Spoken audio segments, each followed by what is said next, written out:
Hey everyone, this is Todd Hazelton with MobileBurn.com. Today we're going to check out the T-Mobile MyTouch 4G, latest HSPA Plus device on T-Mobile, also one of the latest Android smartphones. We'll quickly get started with the unboxing here as we move along. You pop out and you get this nice sort of faux leather case, zipper, similar to other MyTouch devices. Here you get AC adapter. You also get your headphones and a micro USB cord there that plugs into the AC adapters back there. Here's the typical paperwork that comes with most phones. Here's the MyTouch 4G itself. See, I have the beautiful red colored one here.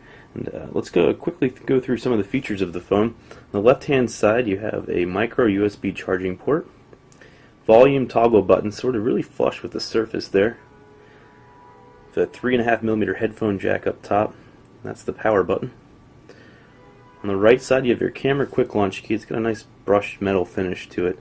Really nice touch on the device. Front you have hardware buttons here, so not just touch sensitive. It's the home key, menu, and an optical trackpad, a return button, and the MyTouch voice button. This is you can press it to say like send text message or call so and so. On the back we also have a 5-megapixel camera with a single LED flash that's also capable of recording a 720p HD video. And on the front you have a front-facing camera. I believe it's VGA. It's for video chats, and that comes with Quick on the phone. The actual screen of the device is 3.7 inches, I believe, or 3.8 inch actually, WVGA. The phone itself is powered by a 1 GHz Qualcomm Snapdragon processor, and it is the latest version, so it actually felt pretty snappy. Let's go through some of the software features now. Okay, so here we are looking at the main home screen of the MyTouch 4G. You get various widget panels here. It's sort of like a hybrid between HTC Sense and what T-Mobile added to it. So you get your friend stream and other widgets like that you'd expect from HTC Sense. Footprints I noticed is missing, so it's not the full experience. You can see I have that neat custom bottom there, and click that to bring up the main menu with various applications. And you notice the dark sort of purple theme. That can be changed by going into Settings, Personalize, and Themes. This is a unique feature of this phone, and so you have Wildflower there, that's what I'm using. There's also Safari, Ruby, Red Rock, Graffiti, Downtown, and Carrera. So we'll go and apply Graffiti just to show you. Now we'll go to the home screen, and you can see it's changed everything around. This bottom menu has different colors, but the widgets remain the same. One thing I'm not a huge fan of, it's not a deal breaker by any means, but you get these sort of the pink accented icons. I like pink, I'm not against it, but it would be cool if we could change that along with the theme too. So say calendar, you can see the pink icon, maybe it would be blue with a different theme. That's not the case though. While I have messages up, I'll show you that. It's pretty standard threaded text messaging. Tap the bottom there. Hey, this is Todd. There's also the swipe option, so you could go, hey, this. You can, I made a typo, we'll just type rugs. Hey, this rugs. And then hit send. There's also a landscape keyboard here. Swipe also works in this mode, as does just standard tap and type. Go back to the home screen here. You get a T-Mobile's app pack on this device. I haven't checked this out yet, but it features a host of sort of T-Mobile chosen applications. You can see there's ratings there. This is an online cookit called online cookbook rather called Cookit. Tongue twister. You get the car dock and navigation. That comes as part of Android 2.2 Froyo. Desk clock application. So this is if you were to leave it on your desk. and then you can quickly access the FM radio, which of course doesn't work without the earbuds, music, alarm, or your calendar, all from one place there. A lot of these applications you'll find as default on other phones. Monopoly came on board, that's a trial, as is Rock Band.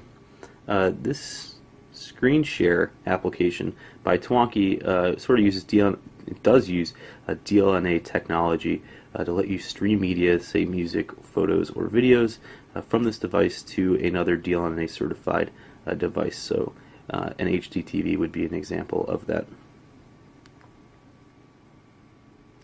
Quick Chat. This is T-Mobile's quick client for the front-facing camera here for video chats. I spent a long time working with other journalists to get this up and running, and a lot of the times I found it to be unreliable. About 3 out of, or let's say about half the calls worked to connect, and then maybe 1 out of 3 of those calls actually provided both the audio and video in a reasonable quality. So there needs to be work done on that. But when it does work, it's very cool. Frame rates are great. This phone does support Wi-Fi calling, so that means you can save some of your T-Mobile voice minutes by turning on Wi-Fi and placing calls over it. It's great if you don't have a good T-Mobile signal in your house also. Let's see here. Wi-Fi hotspot. That's a new feature. This is from T-Mobile. They didn't used to allow tethering, or they allowed tethering, but they didn't have a specific plan for tethering or the hotspot. Now it does. So you can set the name of it, your password, and then broadcast your 3G signal, in this case HSPA Plus, as a signal for other Wi-Fi enabled devices. And I believe it allows up to 4 at a time, 4 or 5. See, those are a lot of the unique features of this. I'll do a speed test here. I installed this application. It should, on other phones such as the G2, Michael Orrell saw that he was getting about 10 megabits per second on the HSPA Plus network. I haven't been as lucky here in New York, but well, there you go. Today's been great. That's actually a 12.3 megabit per second download. It's the first time I've seen that. So that's pretty incredible. And especially if you're sharing it with other devices, that's almost better than some home broadband networks that can cap out at 10 megabits per second. Upload speed was a little slow, but that hasn't been standard. I've actually seen that going much faster. We'll test again. Oh, I'm sorry. You know, it's going so fast because we're connected to Wi-Fi. Let's correct that. Whoops.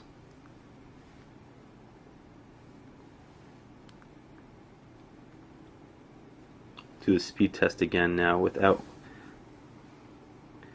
Here we go. This is without Wi-Fi. Okay, so back to the speeds I've been seeing most of the time here in New York City, getting 2.2 megabits per second down. Again, not as fast as I've heard, although outside the city that could be a totally different story. Upload was 1.8. We'll go to results here, and you can see I have a host of my other, the history of my uploads. So not anything stellar here in New York, but again, that could change depending on your location. Email client, standard, Google, you get Exchange support. You can also add IMAP and POP, and that was all easy. Here's our mobile site. I'll show you our full HTML site. Again, with Android 2.2, you are going to get Flash 10.1 support inside the browser. Everything loads really quick here. The processor is very zippy, so you don't have a lot of lag as we pan around the pages. You can see it's very fluid, very nice. Landscape changes quickly. So web browsing overall was very much a pleasure so far during my tests. See if I can show you some other features of the phone. Oh, the media player was very neat. Let's see if we can find that.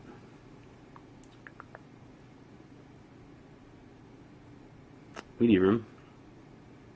So here you can see it sorts by playlist or artist. You can click to the right to view videos, but it also goes right to T-Mobile TV, YouTube videos. Then you can go to the FM radio or even your Slacker account, which I thought was really awesome here. So then you can go see your recently played Slacker stations. So it's embedded right into the media client, which is really cool. Speaking of T-Mobile TV, this is one of the first phones to feature that on T-Mobile. It's streaming TV. I found the quality to be 16 days of a trial here, on a par with what you'd get from Sprint's TV. You get a host of channels here. Click one.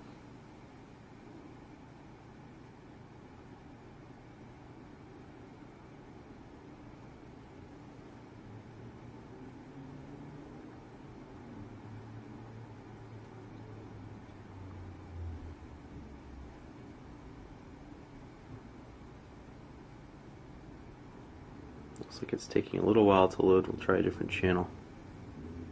No network coverage. So a bit of an error there.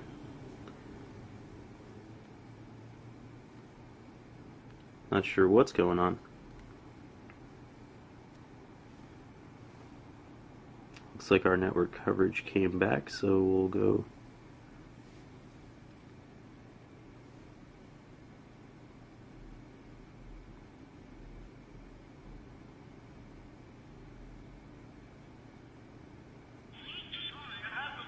so here's the TV playing.